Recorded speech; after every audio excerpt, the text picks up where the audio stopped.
Llewelyn first raised in Second Life on July 31st, 2004. Not trained in journalism but in computer science and information technology, her blog is not the source of the latest news or interviews with residents of Second Life, but mostly a collection of essays about Second Life society, economics, politics, philosophy and technology. Gwyneth is a very well-read and respected blogger for her views in the community, with many other bloggers and journalists continually referring to her posts and linking to them. She can often fill out the details of a technical issue or bring in depth insight into a social one. Gwyneth is often called upon to present workshops, seminars, conference, or give interviews or opinions about Second Life, its residents, technology and possible uses. Since the summer of 2006, under the brand Better Technologies, or Beta Technologies, she co-founded a company specialising in developing 3D content for virtual presences of companies and corporations in Second Life. She currently runs the European business operations for Beta Technologies, and Beta Technologies just last week held a business conference here in Second Life. The conference highlighted entrepreneurs, trainers, pathfinders and new products. Amanda Van Nuys, known in Second Life as Amanda Linden, and Doug Thompson, known as Dusan Writer, were amongst the featured presenters at the Leadership in Business Fall Conference. Welcome to Tonight Live, Gwyneth. Thank you very much, Paisley. Thank you for inviting me. Hamlet Owl said something this week about you never being interviewed in voice, as if that was something that you were avoiding. Yes, I always avoid it. I really don't like voice. Yes, well, we have had a few problems with your sound, so I apologise to your audience. It's a little bit tricky, Gwyneth's sound, but we're doing our best. Tell us a little bit about Better Technologies. You are better known, I have to say, as a blogger probably, and I read something on one of your blogs recently where you pointed out that you were in fact the co-founder of Beta Technologies, and lots of people didn't realise that. Did you point that out because you were a bit concerned that your blogging was overshadowing that aspect of your Second Life working life? Oh, wow. To be honest, it was not me that was concerned about it. I like to separate my roles. On my blog, I write pretty much about everything I like, and I don't have to think about if I'm being politically correct, if I'm talking about my enemies or my competitors and so on. But it was felt that people were not really associating this person, Gwyneth Llewelyn, who writes this blog, to someone who is also actually selling content on Second Life. And so it was felt that we should somehow bring it together. So just the logo there is not enough. The logo could be just an ad.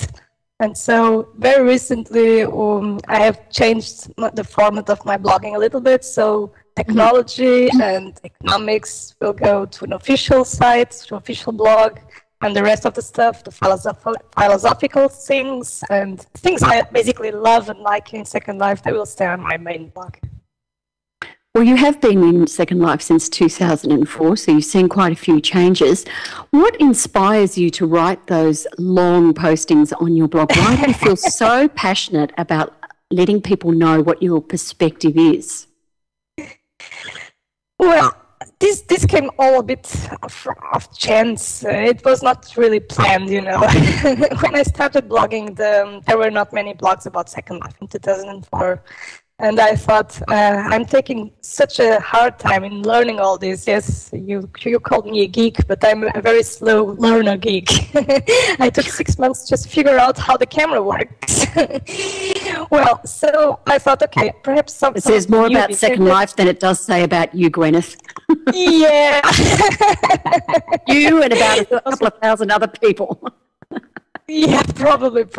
In any case, so I try just to write some things that might help people a lot, so they could read that. Oh, so that's how it works. So that's how this thing happens, and so. After some time, I thought there are so many good and far better than me explaining these things, and so I moved on and said, okay, I'm just going to talk about things that I find interesting in Second Life. Of course, what I find interesting is not what everybody else finds interesting, And that's why I'm not a news reporter, so I was just telling about the latest and greatest. I read all the major blogs, see what people are thinking, and then I try to summarize and put a little bit of myself in it. And I give a lot of references so people can read back and say, no, Gwyn is not right, Gwyn is not right. Well, there must be enough people out there that are interested in what you're interested in. One of the things that you've indicated that is one of your big passions is immersion versus augmentation. I have a very rudimentary understanding of that. Can you explain what that is and why it's important? I think everybody has a very rudimentary thing. Okay, just a little bit of story. How did this come? These two words were actually coined by someone who worked for a while at the London Lab. He's an artist and philosopher, I think. I wish I knew the reference now. That's not important. Anyway, immersion is usually associated with people that look at the virtual world. And for them, the virtual world has its own rules, its own society, its own costumes, and its own environment, which is separate from the real world. So it's just like traveling to another country. It's not as if they are alienated and think, now I'm someone else. Now that's escapism, which is slightly different. It's just like you move over, say you live in the United States and you move over to my country, Portugal, and now you have to learn a new language, a new culture, and you have a different currency. And you say, okay, I can still think like I'm an American, but now I'm in a different place and I have to deal with this different place. And this different place has its own rules. And that's basically what immersionists think. Virtual worlds can be their own space, a different space. Augmentationists, they come from the other side. They say virtual worlds are a great tool for communication, for collaboration, but it's just another tool. It's just like a telephone or a computer. You just use a telephone to make a phone call to someone who is too far away and you can't travel there. So the idea is you just get this extra tool. For me, the question is a little bit more philosophical, because if you are started to think, is this space real? So you have to ask yourself, is the real world also real? What is real and what is not real? And then the other thing is your relationship with that world, okay? So if I have a special relationship with the virtual world and with the real world, there is something that is common to both, which is my own self. So what is my own self? And these are the questions that actually interest me quite a lot. And I think that everyone, and this doesn't mean what your background is and what your ideas are about virtual worlds or not, anyone that comes to Second Life and stays a little bit, they will ask these questions. Is this real? Is the person behind the avatar real? Are they behaving like their real selves or not? And am I, when I'm behind my avatar, am I being myself? So this is something that everybody is going to think about, even if it's not just 5 minutes. I just happen to think about it for 5 years. Yes. I'm just wondering whether it's why it's important, I guess. I mean, I'm obviously an immersionist, the way I think about it. And I think for a lot of people, they start off as an augmentalist, is that how you say it? Augmentalist, and very quickly become immersed as soon as they start to make friendships in Second Life and realise that the strong friendships that they have in Second Life, that there are real people behind there, particularly if those real people are, behaving in a very honest way. But I get the sense sometimes that there's a little bit of snobbery involved, that the people that are augmentalists look at the immersionists or the immersionists as a bit crazy, and the immersionists, I'm trying to get these words right, look at the augmentalists as kind of not committed and perhaps not getting it. I think you are very, very, very right, but I'm a little worried that my augmentationist friends listen to this and completely disagree. You see, the augmentationists, they will say, okay, we forge friendships on Facebook, we forge friendships on even on mobile phone. I have my contact list of my mobile phone, and I'm not immersed in my mobile phone. On the other side, I don't know, have you got an iPhone? Get invested in that pretty quickly. I would say that your disagreement would be the same disagreement that every immersionist has. They say, when you are inside the virtual world, no matter what you're thinking about the virtual world, you are immersed because you are in a different space surrounded by different people, and these people are talking with you. So even if you are 100% augmentationist, and by the way, these are just stereotypes. Nobody is 100% immersionist or 100% augmentationist. You are somewhere in between. But even someone who is 100% augmentationist, when they are in front of Second Life, they are going to pay attention to what's going around them.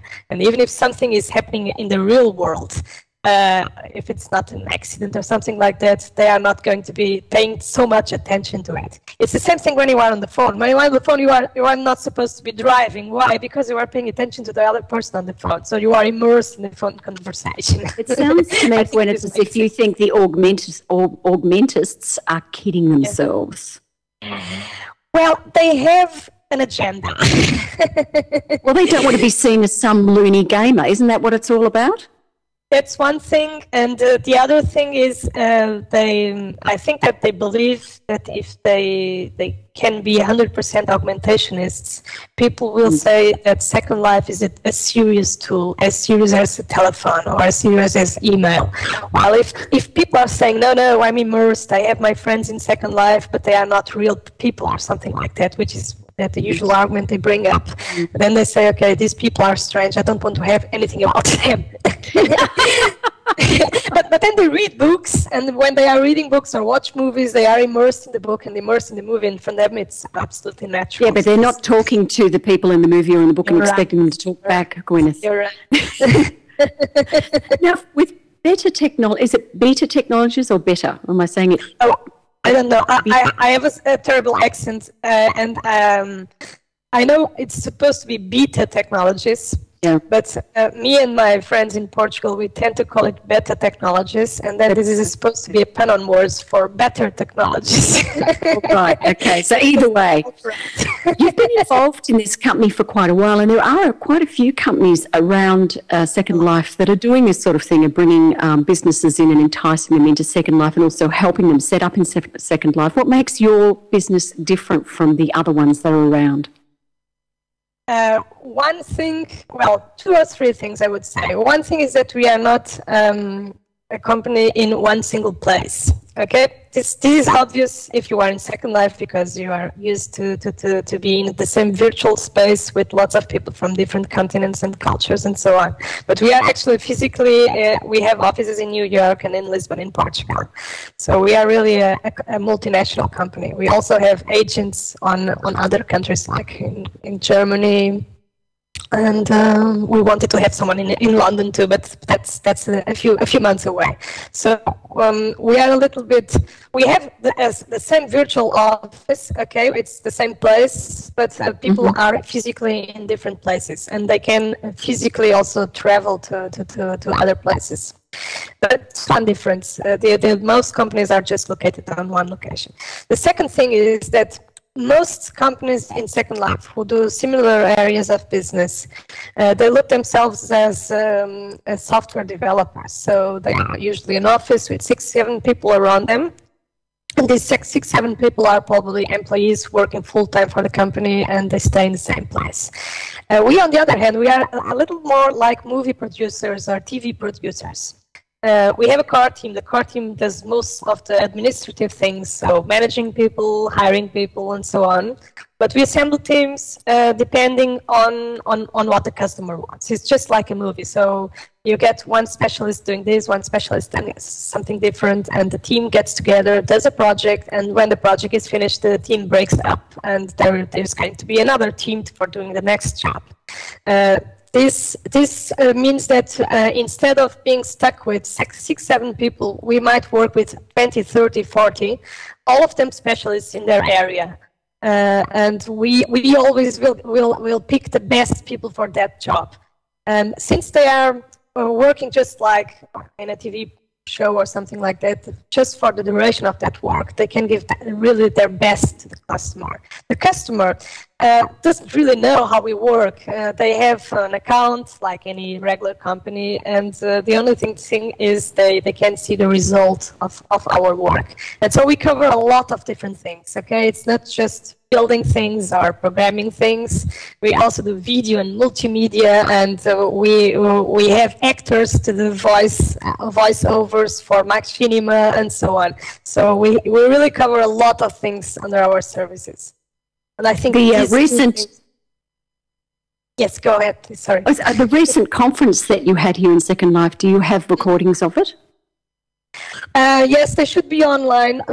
We have a website which supports the Better Business Park. Better Business Park is a virtual park, a virtual technology park, if you want, for companies that want to do business in Second Life and want to stick together and be in a community where everyone thinks about business in Second Life. And the conference was done on that park. And the park has a website, www.betterbusinesspark.com, very easy to remember. And if you sign in to that, you can get access to the slides and the voice transcripts of the whole conference. So it's a service we provide for everyone who registers there. So registration is for free, and you get a lot of details about business in Second Life. It's not just the voice transcripts and the slides. You get also more documentation there. Thank you very much, Gwyneth, for being a guest on our show tonight. I had about another 20 questions to ask you, but I'll have to get you on again to ask your opinion on those. It's been a great pleasure. Thank you so much for inviting me. It was really nice to be here. Thank you. That's all we've got time for tonight on Tonight Live. I'd like to thank all of our guests this week. Thank you to our guests, Jessica Contempomi and Rush Raymaker from Avenue Inc. Also to Tamara Sands, Broadway star and now folk pop singer as well.